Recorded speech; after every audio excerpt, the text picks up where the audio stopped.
Global Typhoon, Chairman TV. Weather update. Helping homeless people. Please subscribe.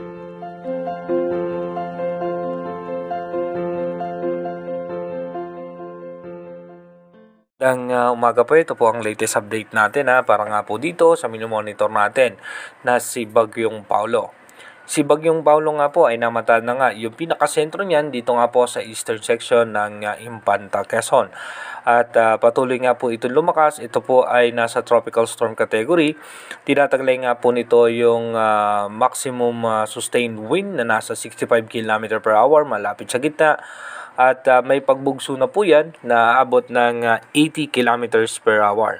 At ito nga po ay kumikilos pa west-northwestward. Medyo bumilis nga ito sa 20 km per hour. So expected na nga po natin na ito po ay magkakaroon ng landfall scenario. At si Bagyong Paulo nga po inaasahan natin dito nga sa may parte ng northern portion ng Aurora or dito po yan sa parte ng Isabela magla-landfall at mag-e-exit nga po yan dito sa may parte ng Ilocos region at mas lalakas pa po yan pag nasa parte na ng West Philippine Sea. Kaya iba yung pag-iingat at paghahanda na nga po sa ating mga kababayan.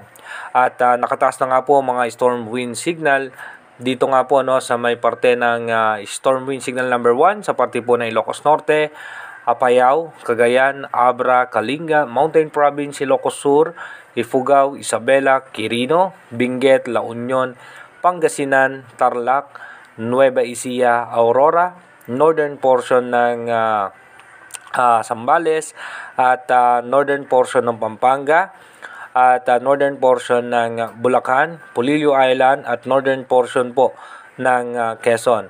At dito nga po sa may northern portion naman ng Catanduanes, signal number 1 din po yan. Halos hindi na nga po nagkakalayo yung forecast track ng Bagong Pag-asa, DOST at ng European Center dahil halos parehas nga po yung ating nagiging forecast track. Ang pinagkaiba lang po yung lakas ng bagyo dahil ito nga po ay mataas pa rin ang tsansa na umabot ng severe tropical storm, pero pag tama nga po niyan dito sa may parte ng Sierra Madre, hihina nga po itong si Bagyong Paulo at pagdating naman po dito sa may parte ng West Philippine Sea, dito po ulit yan magre-intensify. Ito naman po yung forecast track na inilabas ng European Center. Kung mapapansin nga natin, halos parehas nga po. Medyo maangat lamang ng bahagya yung pinakasentro ng dadaanan nito sa European Center. Pero again, inuulit po natin na ito nga pong cone of uncertainty, dito po maglalaro itong sentro ng bagyo.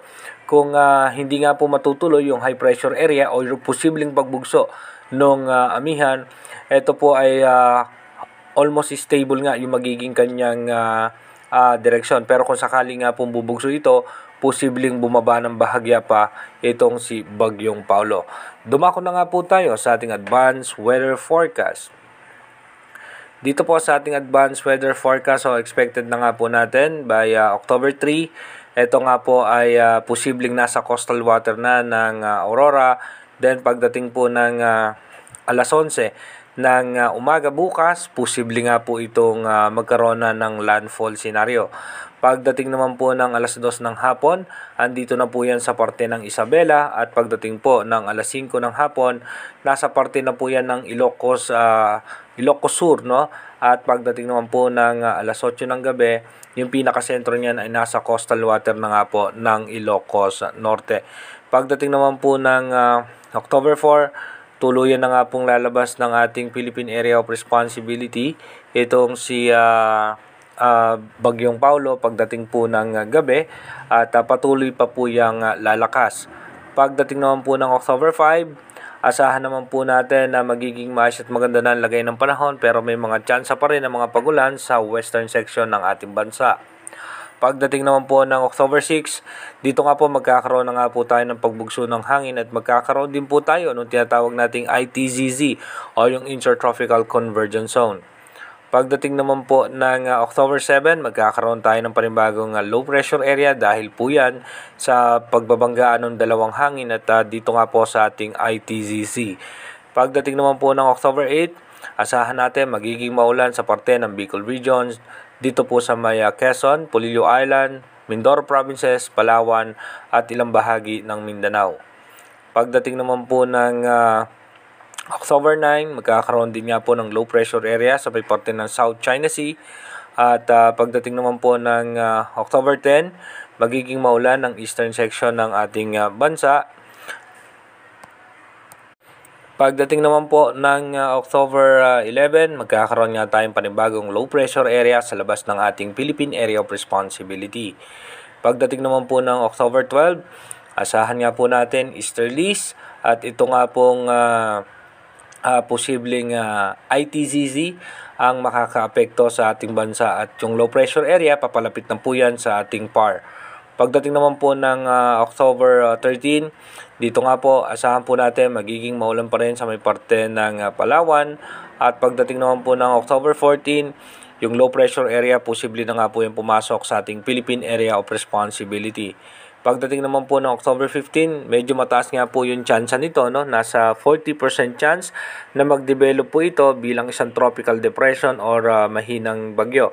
Pero as of now, mababa naman ang chance niyan na mas lumakas pa dahil nga po sa posibleng pagbugso ng amihan dito nga po sa parte ng extreme northern Luzon. Inuulit ko po, yung ating advanced weather forecast is possible scenario pa lamang po yan.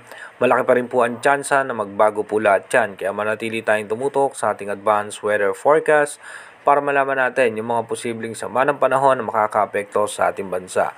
Mag-iingat po tayo palagi. God bless po sa ating lahat.